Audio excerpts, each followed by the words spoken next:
Aretha Ramirez, Amory Garza, Annabelle Guadalupe Rodriguez, Eliana Cruz Torres, Ellie Garcia, Jacqueline Cazares, Jayla Nicole Seguro, Jace Lovarners, Jose Flores, Leila Salazar,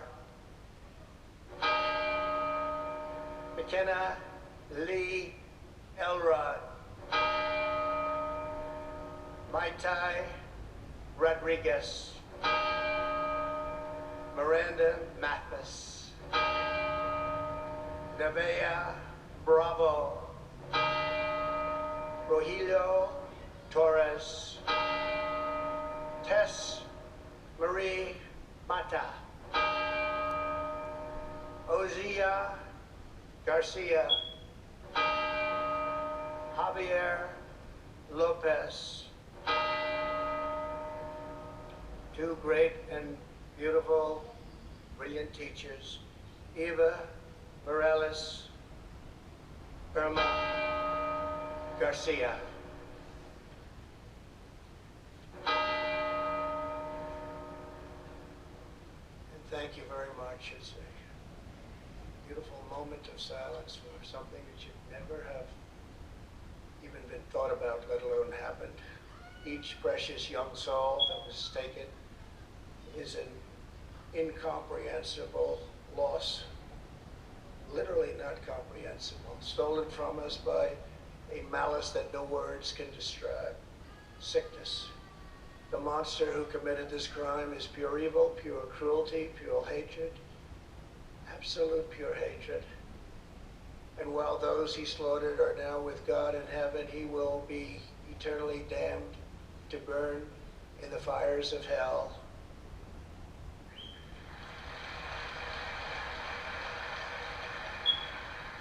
As we mourn for so many beautiful victims, I know that everyone here joins me in praying for the families who are suddenly missing the brightest light in their lives.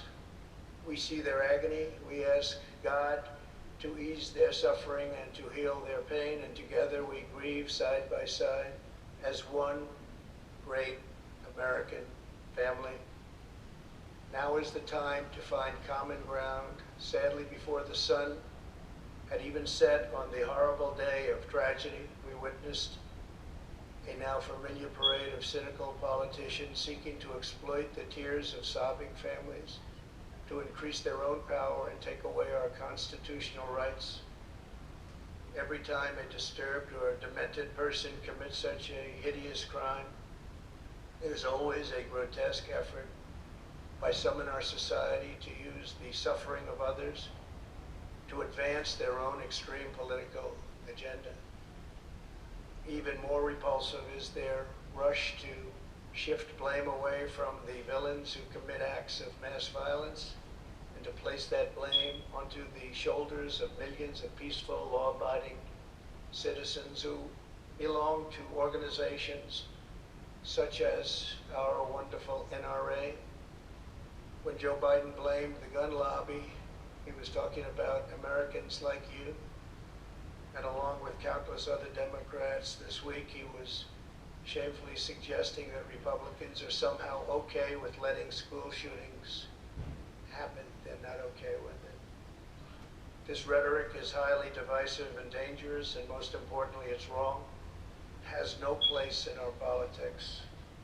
As always, in the wake of these tragedies, the various gun control policies being pushed by the left would have done nothing to prevent the horror that took place, absolutely nothing.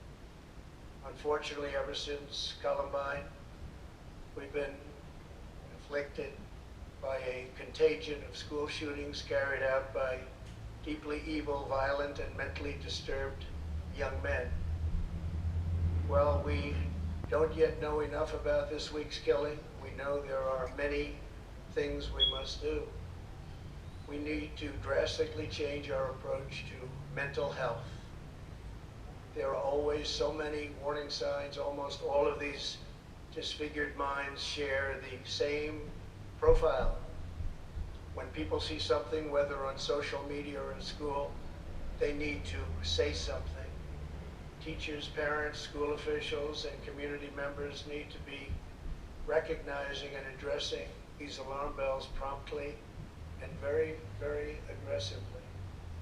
And our school discipline systems, instead of making excuses and continually turning a blind eye, need to confront bad behavior head on and quickly.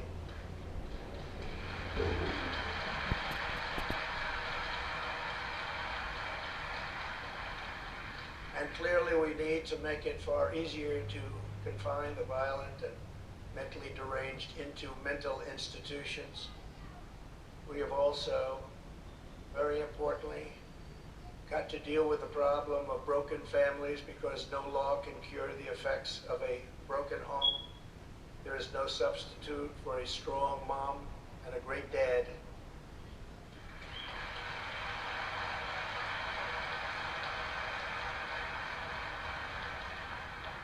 But while we work to address these deep, complicated issues and deal with this scourge, all of us must unite, Republican and Democrat, in every state and at every level of government, to finally harden our schools and protect our children.